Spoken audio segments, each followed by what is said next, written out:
Hey gang, AV here. Welcome to my review of the Star Wars, the Mandalorian Moff Gideon figure. Here he is in the packaging. As you can see, he's a blister carded figure with his accessories visible there in the bubble. Picture of the character from the TV show right there on the right hand side. It's in vintage style packaging, which is cool. On the back, we have some other figures that are also available around the same time as this one, as well as a whole bunch of legal stuff there at the bottom. I'm not going to waste your time reading. So without further ado, let's open him up and see how cool he actually is. This is the only version of this figure I have, so you get to watch me open him live on camera. And hopefully we don't have any hiccups. Hopefully everything goes smoothly during this review.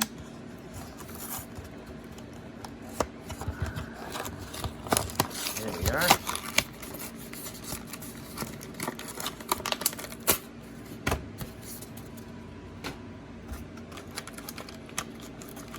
Alright, here's his cape. Ah, this thing.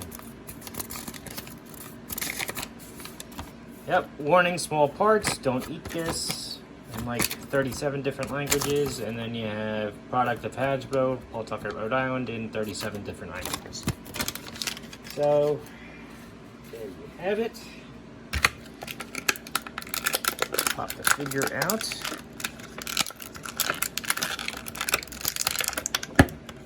His pistol and Dark Saber are taped in. Are. Put that back in there. Pop the cape out, and we're good. Toss that down there. All right, let's have a look at his accessories first.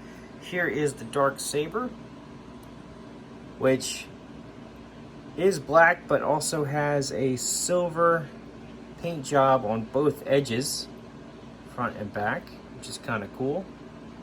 No detail painted on the handle, however. So here's that. Here's his pistol, which is really tiny.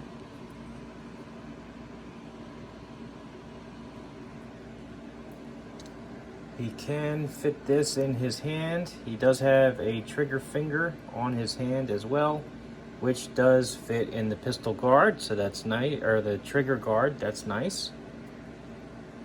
And he also has a holster here on his belt. And the pistol fits in there, nice and snug, not coming out. Last accessory he has is this cape. It's of a rubbery plastic. It's painted red on the inside, black on the out. Looks like it's black plastic. Peg hole should fit right in his back here. Alright, that looks decent. Not going to hinder his articulation at all, really, once you get him posed. Alright, cool. I'll take it off just for the articulation segment.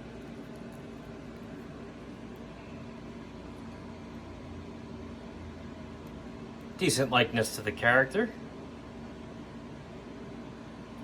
I like the red accents on his uniform. Pretty cool.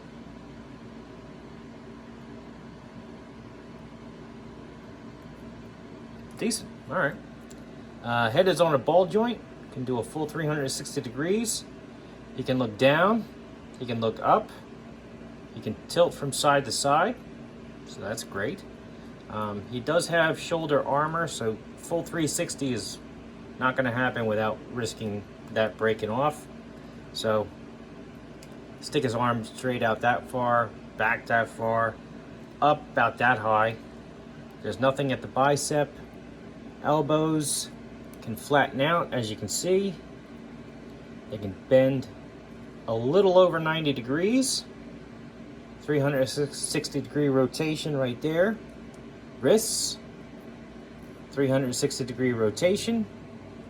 He does have the hinge, so you can bend his hand up and down, which is really cool. Torso articulation, he's got it right there. Nothing at the hips, legs. He's got those funky leg joints that they give to these Star Wars figures all the time. I don't like them.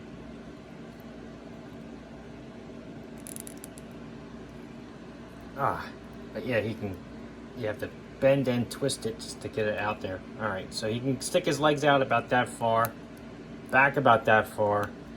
With these stupid hinges, you'd have to turn his leg to the side to get it to go out to the side.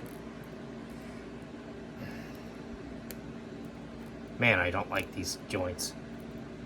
I wish they would stop using them. Alright, there we go.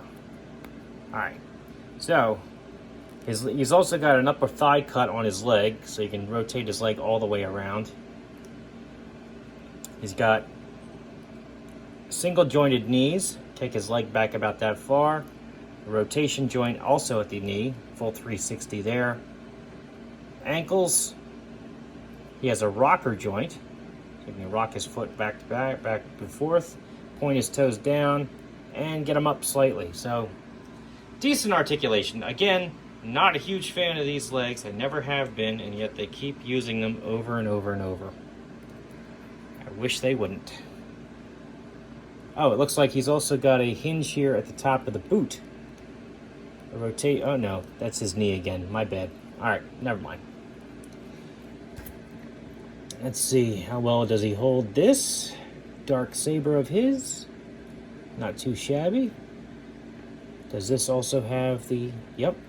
It's got the wrist articulation there, so you can do like a parrying motion. Very good.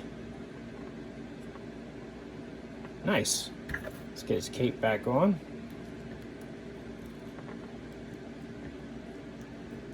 Get him standing up. Cape makes him a little bit back heavy, gang, and his crappy leg articulation is going to make balancing him a little tougher than usual. Alright, just lean him up there for now. Let's do some size comparison. Here he is next to a vintage G.I. Joe figure, Snake Eyes. As you can see, Moff Gideon is a 3 3/4 inch figure, not a 4-inch figure. Here he is next to a vintage collection Skywalker, just to show you. He is a little on the shorter side, just like Luke. Here is a more modern G.I. Joe figure, Dollar General Trooper. As you can see, clearly taller than Gideon. Boss Fight Studio Blank, clearly taller. Marvel Universe Captain America, clearly taller. And Master Chief, who is clearly taller. All in all, I think a decent looking figure. I don't like his hip articulation. The Stormtrooper I finished reviewing not long ago also had the same issue. I just don't know why Hasbro keeps using it. It's a pain in the butt, especially when a figure has that long dress shirt coming down below his belt and all that. It's just it's a nuisance. I like his accessories. I like the likeness to the character. The design of the figure is nice. I just don't like those hip joints, frankly.